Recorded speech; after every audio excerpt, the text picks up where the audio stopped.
کیا قدرت ناقابل تغیر ہے؟ Is nature immutable? سننے میں تو یہ بڑا شاید آپ کو عجیب سا سوال لگے، کیونکہ قدرت میں آپ کے سامنے ہے، سب کے سامنے ہے، زندگی اور موت کی کشمکش ہر وقت جاری رہتی ہے۔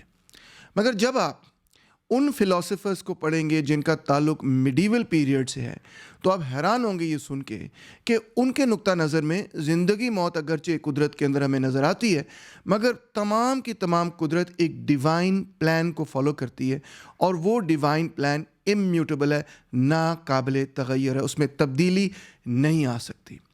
اور ان فیکٹ اگر آپ اس ورلڈ ویو، اس فلسافیکل ویو کو سمجھیں گے تو تبھی آپ کو یہ بات بھی سمجھ آئے گی کہ ریلیجس اسکالرز ایوولوشن کی تھیوری کے اتنے سخت مخالف کیوں رہے۔ در حقیقت ایوولوشن کی تھیوری کی مخالفت محض بائیولوجی تک محدود نہیں، بلکہ اس کے پیچھے ایک مکمل فلسافیکل ویو ہے قدرت کے بارے میں، اس دنیا کے بارے میں، تاریخ کے بارے میں۔ اور کیونکہ کسی قسم کی بھی ایوولوشن، اس قسم کی تبدیلی جس میں کوئی نئی چیز پیدا ہو جائے، اس میٹافزیکل میڈیول فلسفی کی مخالفت کرتی ہے، تو نہ صرف وہ بائیولوجیکل ایوولوشن کے خلاف ہیں، بلکہ انفیکٹ آپ حیران ہوں گے یہ سن کے کہ ہسٹوریکل، فلسافیکل، ایڈیولوجیکل ایوولوشن کے نقطہ نظر کو بھی وہ در حقیقت قبول نہیں کرتے۔ میڈیول فلسفی میں جب آپ جائیں گے تو آپ کو یہ نظر آئے گا کہ ان کے نقطہ نظر میں یہ تمام کی تمام کائنات، پوری یونیورس نہ صرف امیوٹیبل ہے، یعنی کہ ناقابل تغیر ہے، اس میں تبدیلی نہیں ہوتی، بلکہ اسٹیبل ہے اور ہارمونیس ہے۔ یہ جو اس کی اسٹیبلٹی ہے، یہ جو اس کی ہارمونی ہے، یہ گورنڈ ہے بائی اے ڈیوائن آرڈر۔ تمام کی تمام کائنات، تمام کی تمام قدرت میڈیول ریلیجس اسکالرس کے مطابق ایک ڈیوائن آرڈر کے تحت چل رہی ہے، اور اس ڈیوائن آرڈر میں ایک فکسڈ ہائرارکی ہے ایلیمنٹس کی بھی، یعنی کہ جو مختلف ایلیمنٹس، ایٹمز وغیرہ، فائر، ارتھ، واٹر کہہ لیں ان کو، یا اب ہائیڈروجن، یہ وہ آکسیجن کہہ لیں، جو بھی ہے ان کی بھی ایک ہائرارکی ہے، بینگز کی ہائرارکی ہے، اور انفیکٹ اس میں سیلیسٹیل بینگز بھی شامل ہیں، اینجلز بھی شامل ہیں، جن وغیرہ بھی شامل ہیں، اور at the top of the hierarchy کون ہے؟ آف کورس اللہ تعالیٰ یا گاڈ۔ تو یہ جو پوری ہائرارکی جو کہ ریفلیکٹ کرتی ہے ایک ڈیوائن آرڈر کو، اس میں ایک گریٹ چین آف بینگ ہے جو کہ ہائرارکیکلی آرگنائزڈ ہے، اور اس میں ظاہری بات ہے اشرف المخلوقات ہم ہیں، یعنی تمام جو مخلوق ہیں وہ ایک چین آف بینگ میں شامل ہے، اور اس میں سب سے اشرف لیول پر ہم ہیں ان چیزوں میں سے جو کہ تخلیق کی گئی ہیں۔ مگر انفیکٹ اس میں اور بھی بہت ساری چیزیں شامل ہیں، ایون منرلز بھی شامل ہیں اور اینجلز بھی شامل ہیں، ہر چیز اپنی ایک فکس جگہ میں ہے، اور یہ سارے کا سارا سلسلہ ایک ڈیوائن ول اور ایک ڈیوائن پلان کے مطابق ہو رہا ہے۔ یہ جو نیچرل ورلڈ ہے یہ ریفلیکٹ کرتی ہے ایک ڈیوائن مائنڈ کو، ایک ڈیوائن ول کو۔ انفیکٹ یہ نقطہ نظر انتہائی پلیٹونک ہے، یعنی کہ پلیٹو سے ایک سینس میں لیا گیا ہے۔ نیچرل لاز جو قدرت کے اندر ہم قوانین دیکھتے ہیں، جس میں موشن آف دا پلانٹس بھی شامل ہیں، یا جانوروں کا بیہیویئر شامل ہے، یہ سب چیزیں بھی ایک سٹیبل آرڈر کا حصہ ہیں، جس میں کوئی بہت زیادہ ویریشن نہیں ہے، کوئی بہت زیادہ تبدیلی نہیں ہے، یہ امیوٹیبل لاز ہیں۔ اور قدرت میں ہم دیکھتے ہیں کہ ہمیں ایک ریگولیرٹی بھی نظر آتی نیچرل فینومینا میں، مثال طور پہ سیزنز ہیں، گرمی اور سردی کا سیزن گھومتا رہتا ہے، یا ہم دیکھتے ہیں کہ چاند کے جو فیزز ہیں وہ گھومتے رہتے ہیں، یا سورج، ستارے وغیرہ ایک بڑے فکس پیٹرن میں گھومتے رہتے ہیں۔ تو یہ جو فکسڈ پیٹرنز تھے ان کو بھی اسی نقطہ نظر سے دیکھا جاتا تھا، کہ اس سے بھی یہی نظر آتا ہے کہ اللہ تعالیٰ کی، گاڈ کی ایک کنسسٹنٹ گورننس ہے، ایک کنسسٹنٹ ول ہے، اور تمام چیزیں جو ہیں وہ اللہ تعالیٰ کی ول کے مطابق ہو رہی ہیں، اور اس ول میں کیونکہ کنسسٹنسی ہے اسی لیے ان چیزوں میں بھی ہمیں کنسسٹنسی نظر آتی۔ تو میڈیول زمانے کی جو سائنس تھی، اگر اس پہ آپ غور کریں، اس کو آپ پڑھیں، تو اس میں ایک جنرل ویو تھا قدرت کے بارے میں، اور وہ ویو یہ تھا، یعنی کہ عمومی نقطہ نظر پایا جاتا ہے، اور وہ عمومی نقطہ نظر یہ تھا کہ نیچر کے اندر ایک ایبسولوٹ امیوٹیبلٹی ہے، یعنی قدرت کے اندر کوئی تبدیلی، کوئی بڑی تبدیلی نہیں ہوتی۔ مثال طور پہ میڈیول اسکالرس کو آپ پڑھیں گے تو آپ دیکھیں گے کہ وہ یہ کہتے ہیں کہ پلانٹس اور ان کے ارد گرد جو سیارے گھومتے رہتے ہیں، مثال طور پہ ان کے چاند وغیرہ، one set in motion by the mysterious first impulse circle on and on in their predestined eclipse for all eternity, یعنی کہ ان کا تصور یہ تھا کہ جتنے ستارے سیارے ہمیں آسمان میں نظر آ رہے ہیں، یہ